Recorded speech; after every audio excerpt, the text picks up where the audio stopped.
Coach Tro, welcome back to the Coach's Edge. How are you doing today? Doing great. How about yourself, Coach? I'm doing well. I'm excited to speak with you and hear a little bit about how you're preparing for the season, which kicks off in a couple weeks, really talking about what that first week or so of practice looks like to you. And then also getting a chance to hear from you on our new Coach's Edge program that you're also a contributor and a member of. So before we dig into the things that you're preparing for the season, the Coach's Edge just came up this past Tuesday. Registration ends on October 31st, coming up. This episode releases October 26th, so it'll be about 5-6 days while registration is still open at coachesedge.coach. And like I said, you're a member and a contributor. So share a little bit about what's inside and what you like most. Yeah, some exciting times. Didn't think we'd see this, as basketball starting and then the Coach's Edge launching. It's pretty cool. And overall, as dealing with the Coach's Edge and kind of having an account and looking through it, the big thing for coaches that I would say is the variety and options that it offers. It's nice. Like if I want to hop on and I need a rebounding drill, I can hop on and find a rebounding drill. If I want to hop on and look at a multiplayer drill, or even a ball handling, anything with player development, I can hop on and pick and choose. And I think, like I mentioned, the options and the variety is the nice part. It's not like you have to do this step and then that and then that as far as the program. It's you get to pick and choose. It's really like an a la carte menu for any coach, and they get the option that's best fit for their players and also best fit for their system. And then the player development and kind of short-sighted games or multiplayer drills is what we label them as. Right now, it's like the bulk of the program, and it should be, because it doesn't matter what schemes you're running, what offense, what defense. If your players can't execute the skills that are needed for that system or that scheme, it doesn't matter. If they can't make the correct reads, it doesn't matter what you run. So I really, think that coaches will get a lot out of that portion of the Coach's Edge, because it is the bulk, the player development, the multiplayer drills, and it's going to continue to evolve and continue to be, there's going to be things added onto it compared to if you're part of another program or you buy a DVD, like that's it. It's not going to be anything added onto it. There's other sections, like the culture builder sections, which are just like quick hitters. And again, like as a coach, I can pick and choose what I want to implement into my program. And lastly, yourself. Basically, you've said that, if you're part of the Coach's Edge program, you're going to serve almost as like a distant assistant coach this year, which I think is like huge.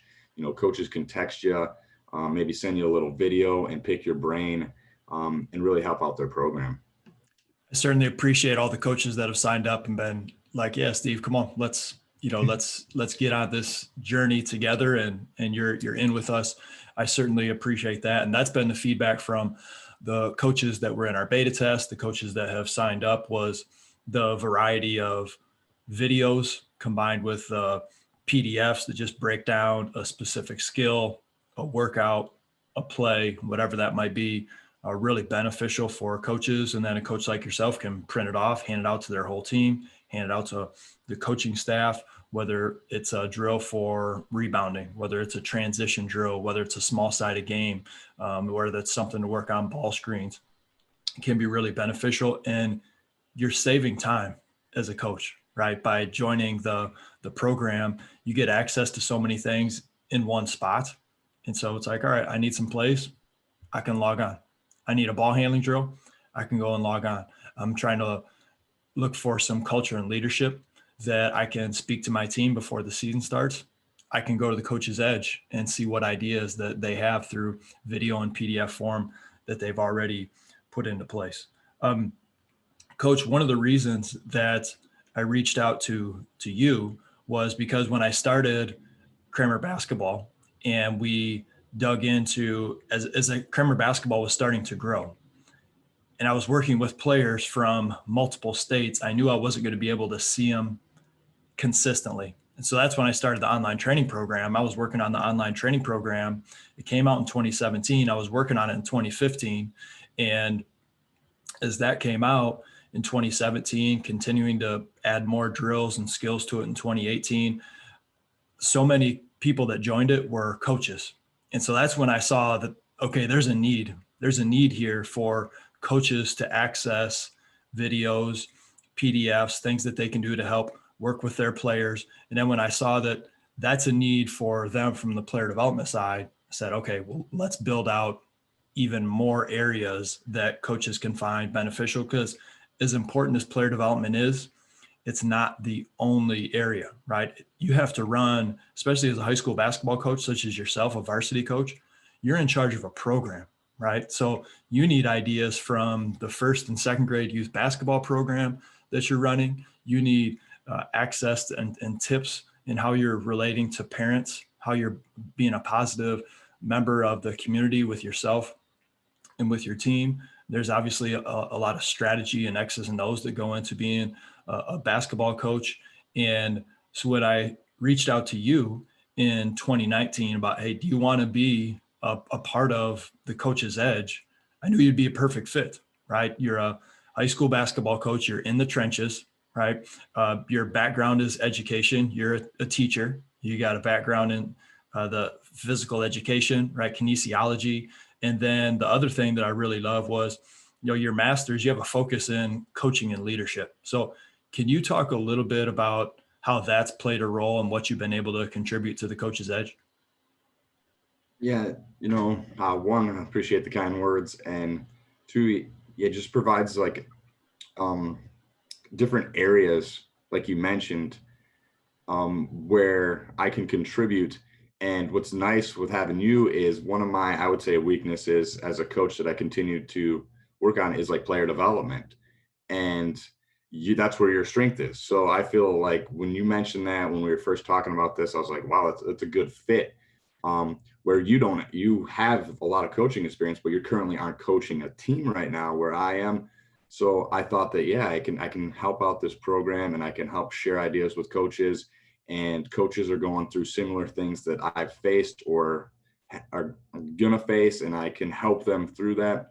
And then I love studying the game, and I love the leadership part of it. I love the culture part of it.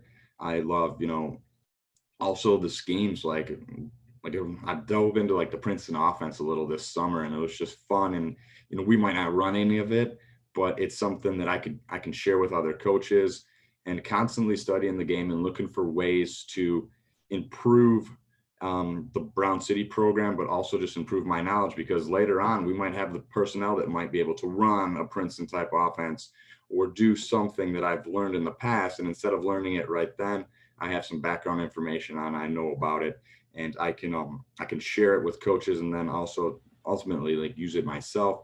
And like I said, I just really enjoy learning the game. I really enjoy sharing it, and I also enjoy like getting feedback from coaches, because that's when you start to grow as a coach, and that's what makes a difference when you're having a conversation. For example, the shot selection scale that I came on and discussed on the podcast.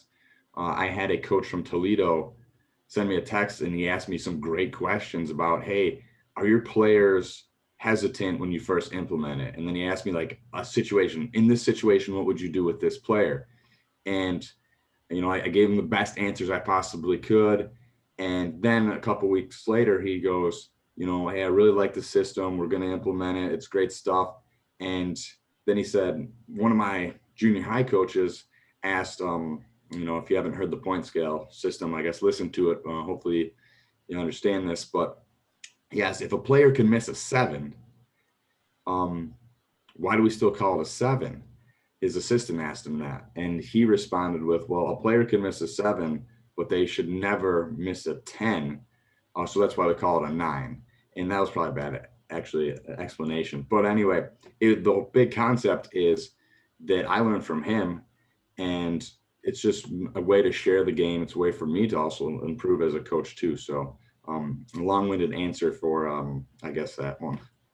No, and that coach quickly became our first member to the Coach's Edge. And I think it's because of, the variety of things where the player development that we have in place for our coaches to learn from. And also you're really digging into important topics with the Coach's Edge. Like, yeah, we made a podcast of it. We went multiple layers deeper with videos and PDFs in our membership site. So a coach like him can be able to download information, share it out with all of his coaching staff. And that's what we want to do with the Coach's Edge program development. He's implementing that with his junior high kids because he wants to win year in and year out and be successful. And as a coach, that's what you want to do if you're building a strong program. It's from the youth level, the grade school level, all the way on up. And that's a big part of what we're trying to do. Coach, you're really passionate about leadership, culture.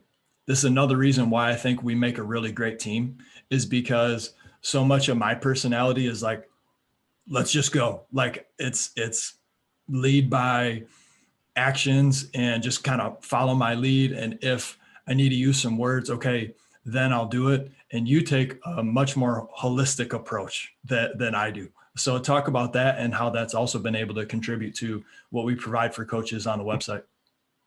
Yeah, it's one thing I've dove into, and like you said, I do have a master's in kind of coaching and leadership, and there's a variety of classes. But really, the master's is master's. But the thing I got the most out of stuff was when I just really started studying leadership. It was after my first year coaching, and I picked one thing that summer to like get better at. And I was like, I'm just going to read everything I have on leadership. And where did I start? Start with John Wooden. And I mean, one of the greatest leaders of all time. And then from there, it just like snowballed. And it was like an addiction to read about these great leaders and how, what made them great leaders? How did they motivate their players or whoever was, following them? And it just kept going. And then, you read it 1, 2, 3, 4 books, and then you get a suggestion to read another one. And it just keeps evolving, and it's constantly evolving. Something that I, continue to study.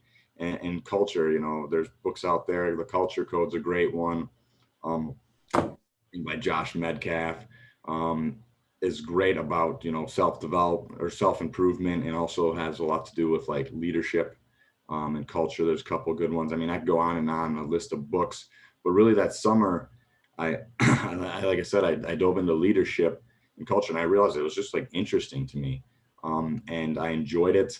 And ultimately, I think that's extremely important because at the end of the day, for a lot of these players, the ball's going to stop dribbling. Whether it's most of them, it's going to be high school. A few will play in college, but the ball will end up dribbling at some point in their career. And do they have leadership skills to move on later into whatever career they choose? I think that's huge. I think it's important. It's something that I try to emphasize, that it's a game. It's basketball. It's fun. Yeah, we want to win. Yeah, we want to compete. But what skills are you taking? Are you letting the game use you? So when it's done, you get nothing from it besides, some busted up ankles like myself and a crooked nose from some elbows? Or are you taking stuff from the game? Are you taking the characteristics of work ethic? Do you know how to be a great teammate?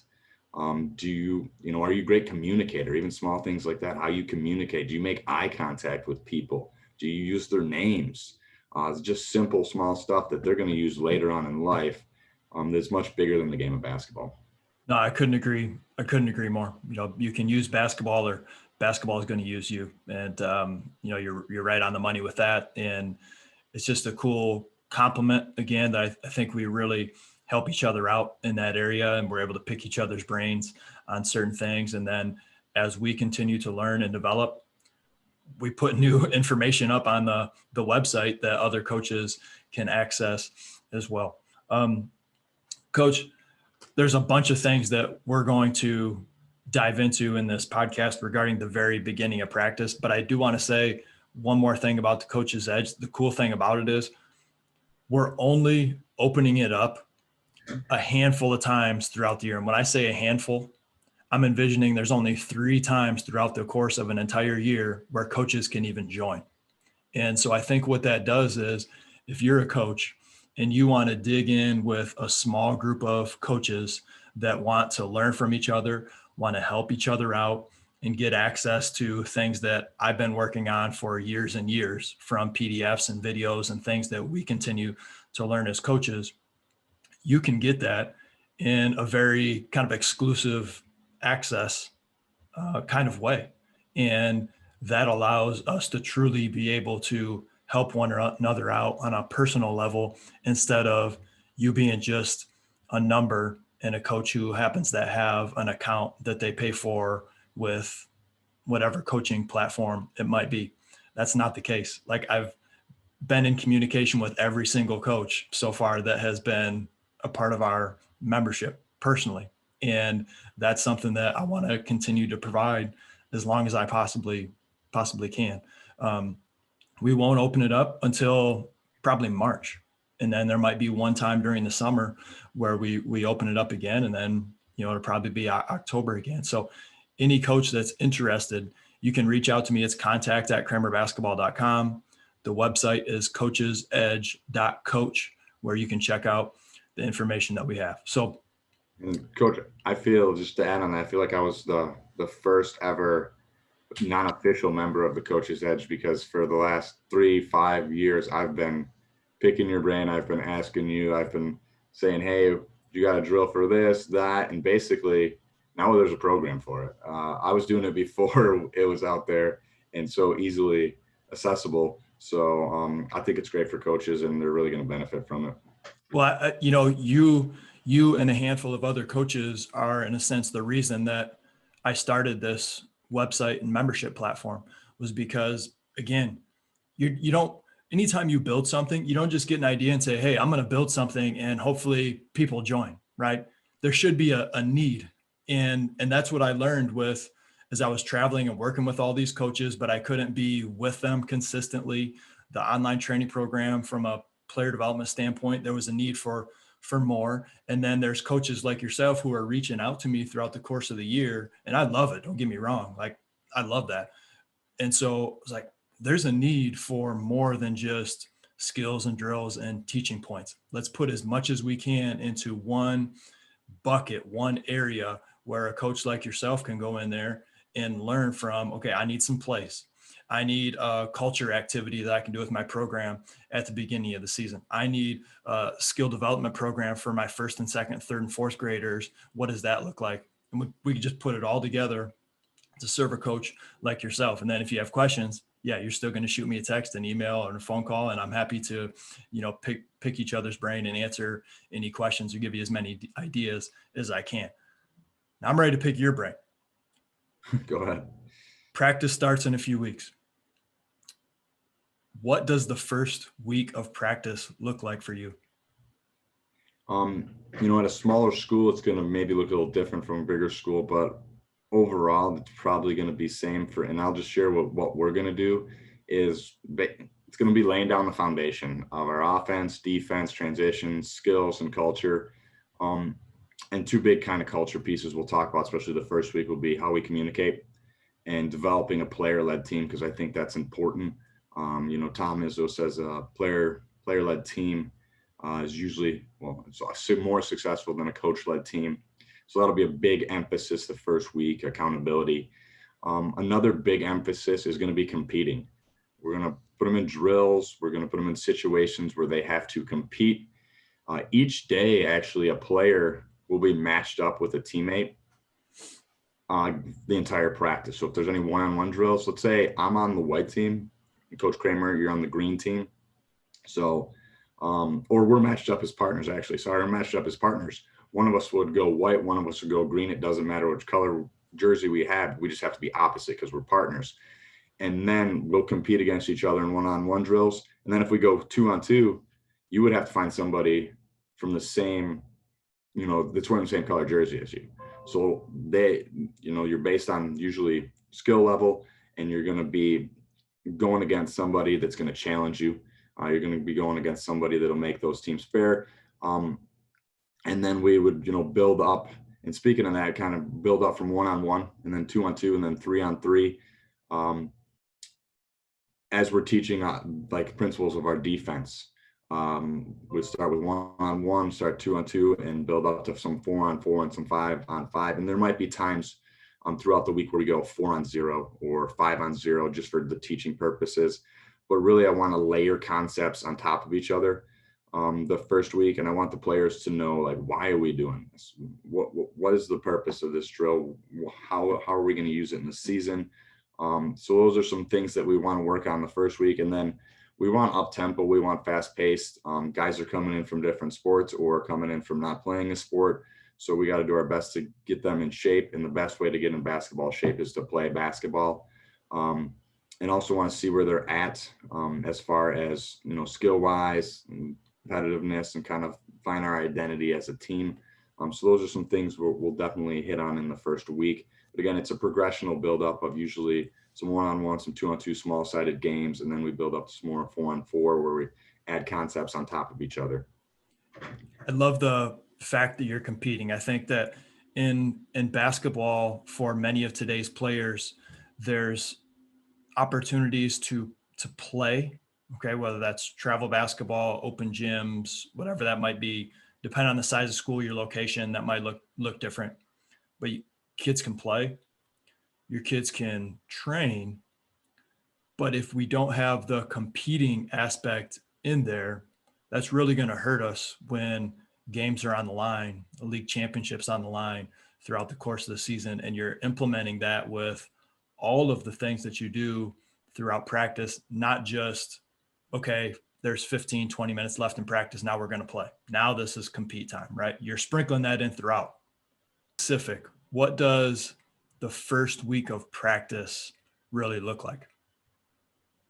The first week of practice. Yeah, as far as like coaches are always talking about practice plans and, making sure that they're spending adequate amount of time in the things that they really have wanted to focus on throughout the course of the year.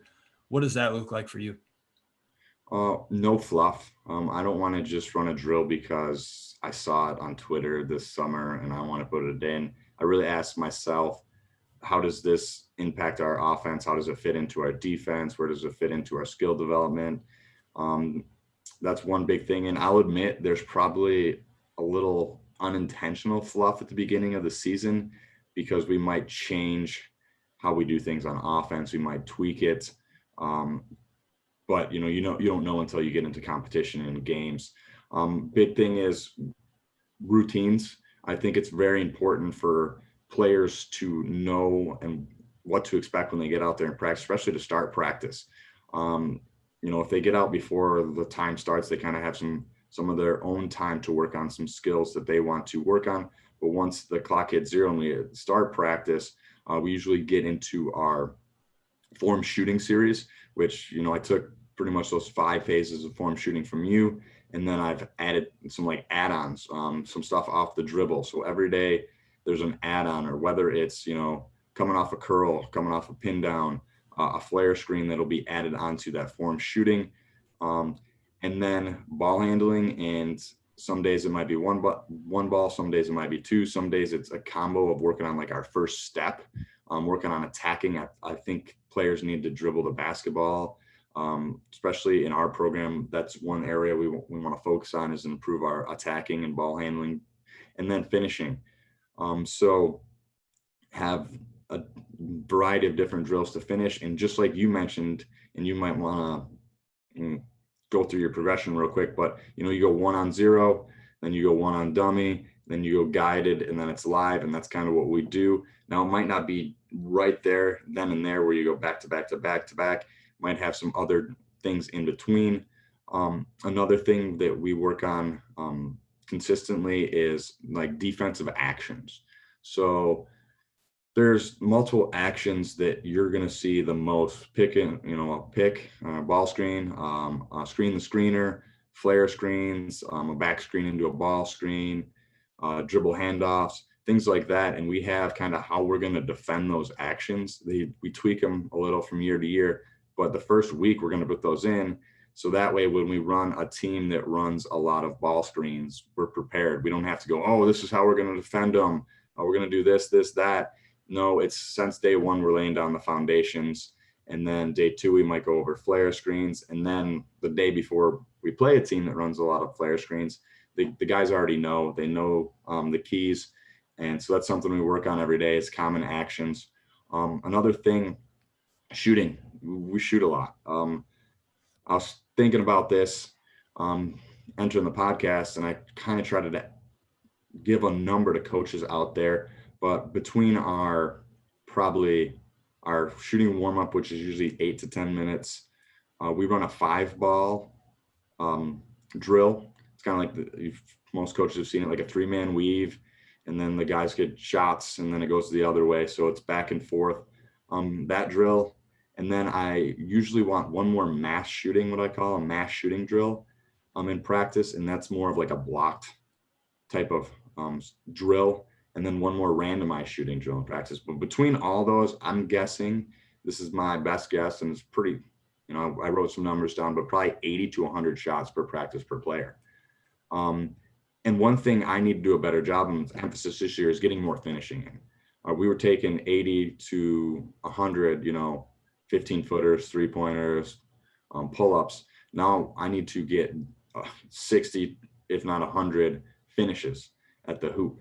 So that's why I've incorporated that more into our early skill development in our practice. Another thing in our practice plan is success criteria. So we have like keys for the day. So that way players, when they walk into practice, they know like, how do I have a successful practice today? Well, these are the things we're working on. And we go over those.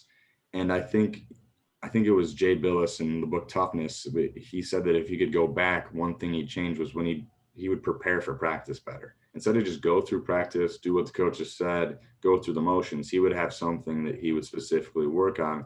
So as a coach, I try to give that to players, and throughout the year, it'll even go more in depth as like an individual thing. Like, hey, I really want you, working on seeing both on defense. Where somebody else it might be, I want you to try to really compete passes every time you're guarding somebody or you're off the ball. I want you to compete every pass, try to get a deflection. So it'll go more individualized as the season goes on.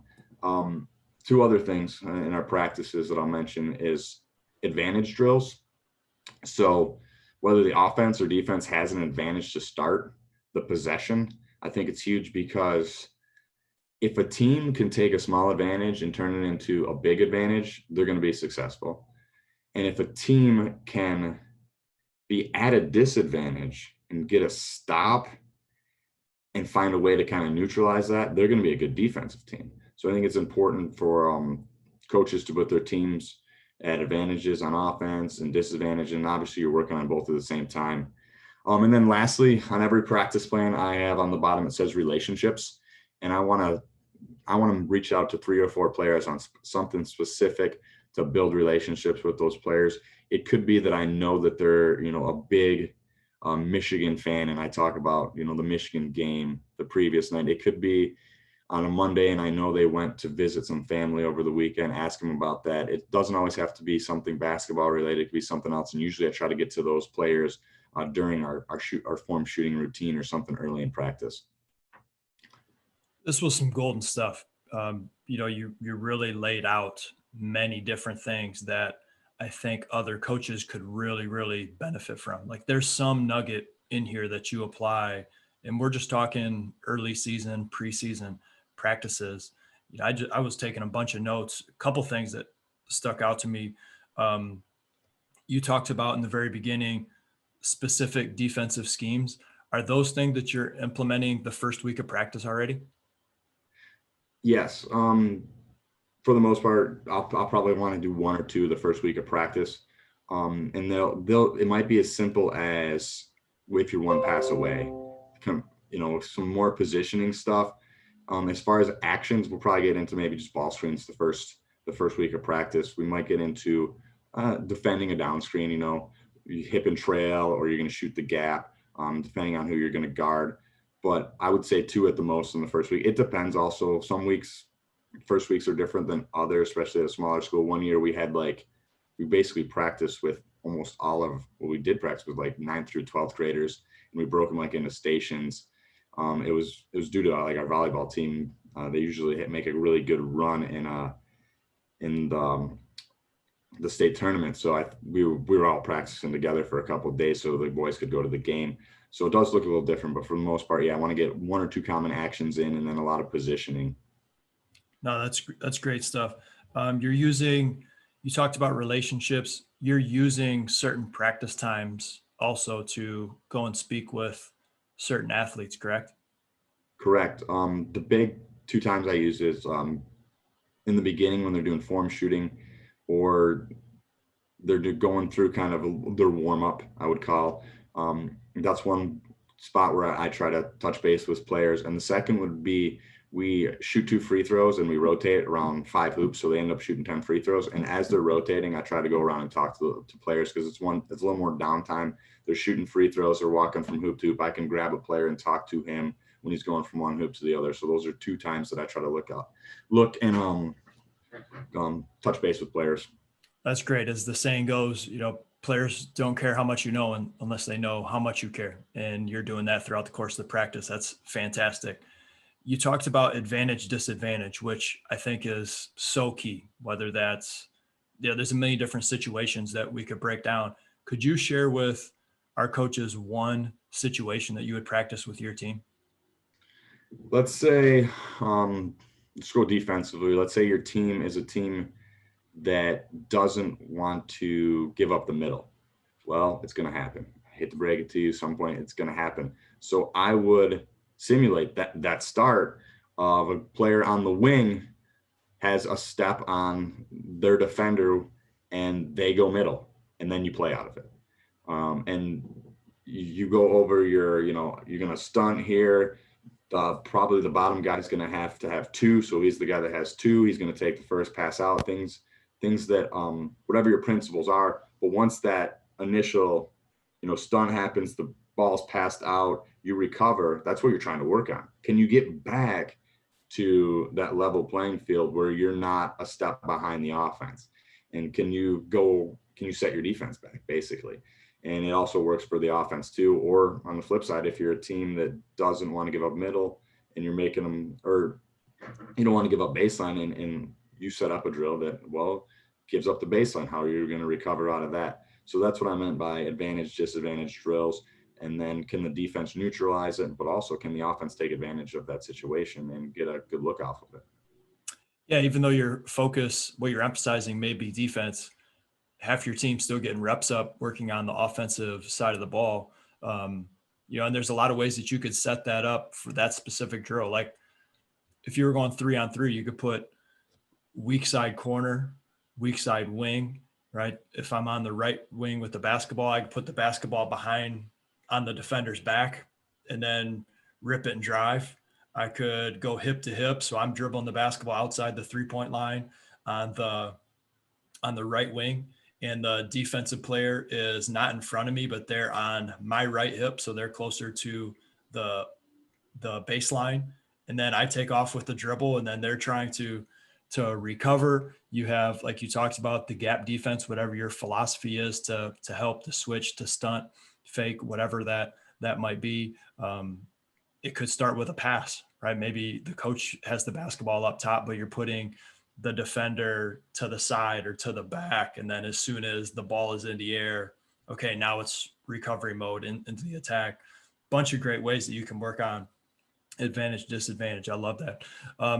Last question, Coach, as you're a student of the game, you're always trying to learn more about the game. What is something that you're most looking forward to implementing with your team this season? Most looking forward to, it's a tough question, and I'll definitely, let's see, I'm going to go with our competitive cauldron that we're going to introduce this year. And it basically is just a way to track wins and losses in practice.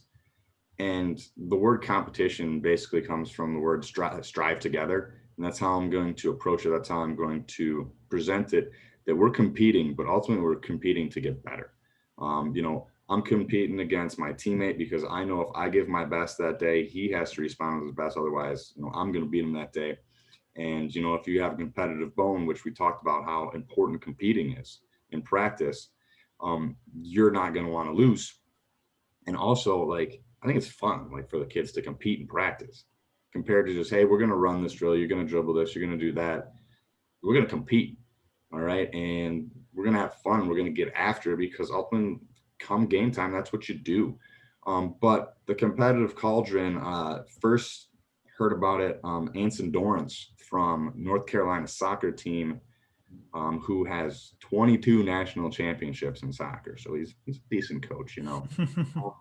But he developed it, and kind of coaches have taken it and tweaked it. And JP Nerman, I kind of took it from him, got an actual a Google sheet from him that really just tracks like players' wins and losses.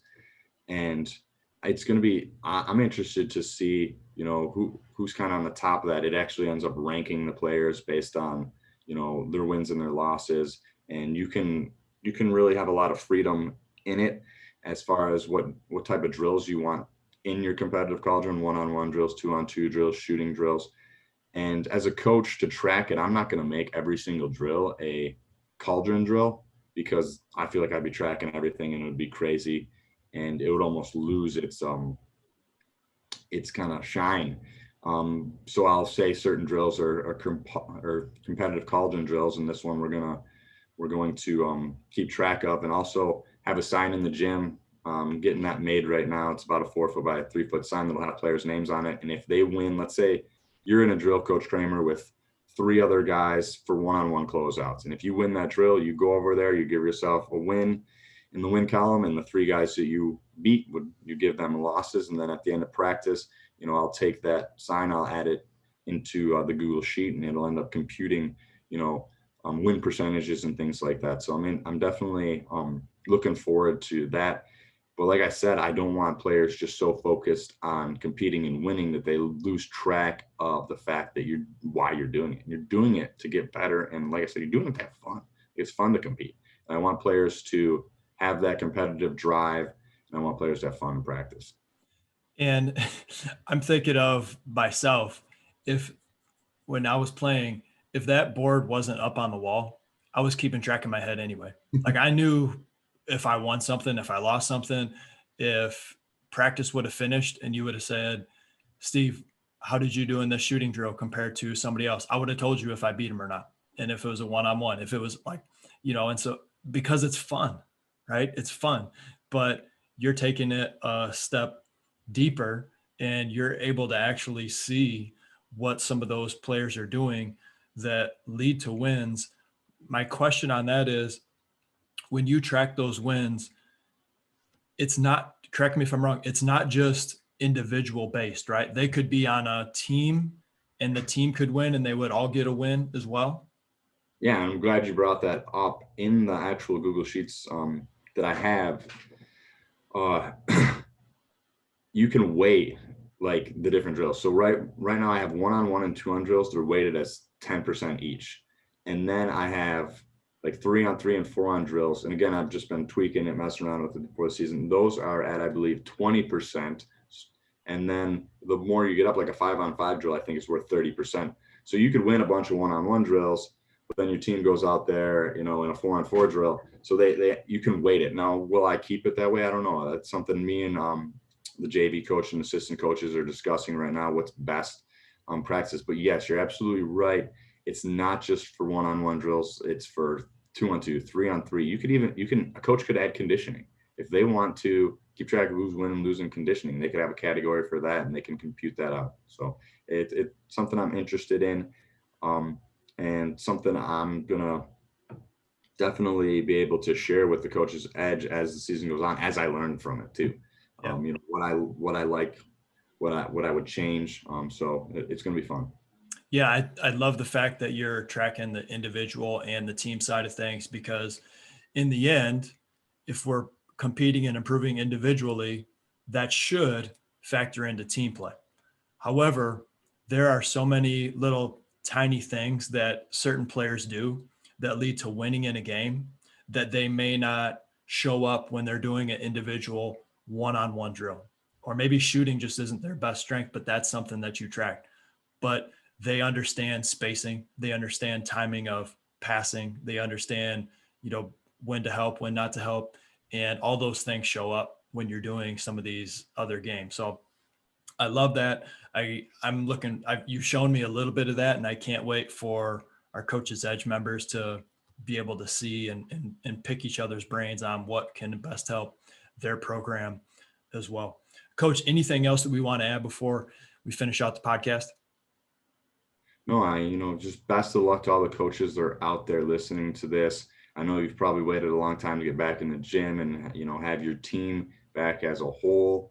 And I just want to thank you for listening to this podcast. And I want to thank you for doing what you're doing. It's not easy being a coach. And that's why I know Coach Kramer created the Coach's Edge. And that's why he's doing this podcast to help coaches.